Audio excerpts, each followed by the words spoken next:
मैं उर्दू बोल सकता हूँ। अब देखें इस स्ट्रक्चर को अगर हम मद्देनजर रखें, जब तक हमारे पास स्ट्रक्चर फार्मूला नहीं होगा, हम कोई भी चीज न लिख सकते हैं, न पढ़ सकते हैं, ना ही उसको अंडरस्टैंड कर सकते हैं, क्योंकि ये सिंपल सी एक लॉजिक है। जब आपके पास अगर इस तरह की चीजें हो ना, फिर अस्सलाम वालेकुम दोस्तों, आपको क्लास नंबर 7 में एक बार फिर वेलकम करते हैं। आज के इस क्लास में हम सीखेंगे यूज ऑफ कैन। कैन एक वर्ब की एक एग्जाम है। कैन हमेशा हम कैन को जो है, ये एक मॉडल वर्ब है, इसको हम हमेशा इस्तेमाल करेंगे अपने रोज़मर्रा की ज़िंदगी में, किसी चीज़ की इजाज़त लेने के लिए, परमिशन लेने के लिए, या किसी जगह पे दाखिल होने के लिए। ठीक है, तो इसका हम डेफिनेशन अभी सीखते हैं। It is used for express ability, possibility and for permission in present.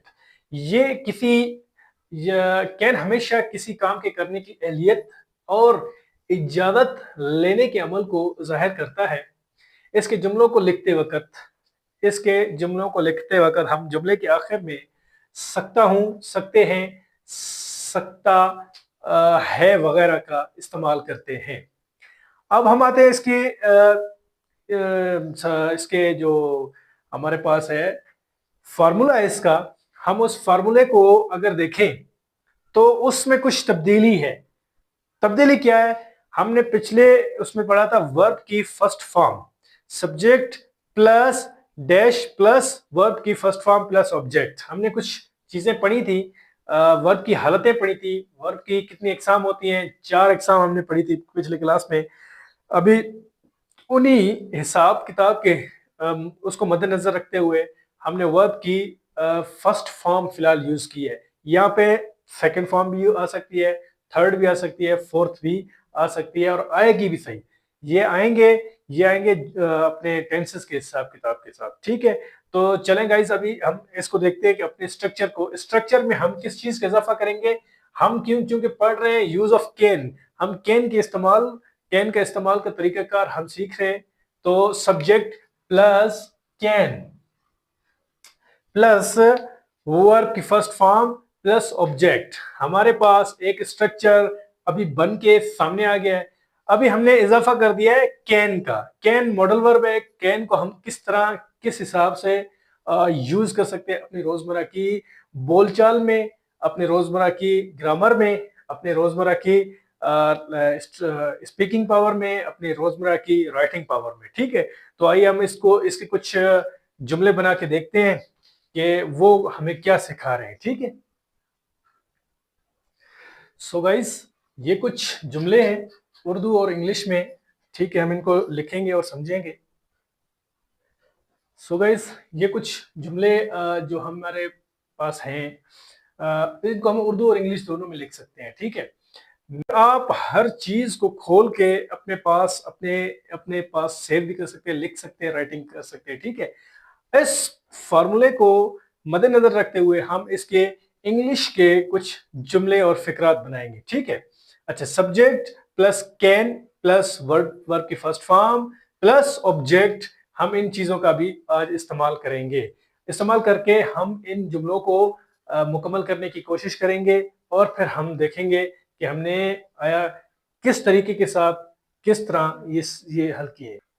तो चलिए गाइस, हम इनको देखते हैं कि हमारे पास कुछ जुमले हैं। हम इनकी हम ट्रांसलेशन इनटू इंग्लिश भी करके देखते हैं।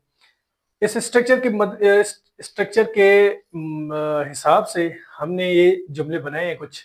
मैं आपको इसकी थोड़ी वजाहत देता हूँ। ठीक है, सबसे पहले कह रहा है मैं उर्दू बोल सकता हूँ।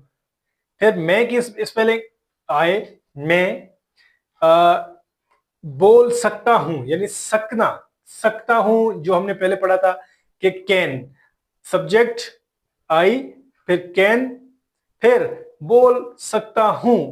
क्या बोल सकता हूं? उर्दू बोल सकता हूं। I can speak Urdu, I can speak Urdu. अच्छा, हम क्रिकेट खेल सकते हैं, वी कैन प्ले क्रिकेट। अब कैन इसको देख के सब्जेक्ट हमारे पास वी आ गया, फिर कैन का इजाफा किया, फिर वही जुमला जो बाकी सारा वो सिंपल में हम करते थे, ठीक है।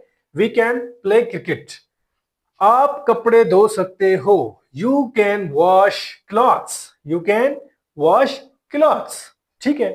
अच्छा, दे कैन रीड लेसन, वो सबक पढ़ सकते हैं, वो हैं ज्यादा है इसलिए हमने दे का इस्तेमाल किया, फिर कैन का, फिर रीड का, फिर लेसन का, ठीक है। अच्छा, आप कंप्यूटर इस्तेमाल कर सकते हैं, आप कंप्यूटर इस्तेमाल कर सकते हैं, परमिशन दे रहा है कि भाई मैं किसी को परमिशन दे रहा हूं, मैं आपको परमिशन दे रहा हूं कि आप कंप्यूटर इस्तेमाल कर सकते हैं। यू कैन यूज या ऑपरेट माय ऑपरेट कंप्यूटर, अब आप यूज भी लगा सकते हैं और ऑपरेट भी लगा सकते हैं, बाज़ औक़ात ऑपरेट का लफ्ज ही इस्तेमाल होता है क्योंकि कंप्यूटर चलाने वाली चीज है, ठीक है। तो ये कुछ स्ट्रक्चर को मद्देनजर रखते हुए हमने कुछ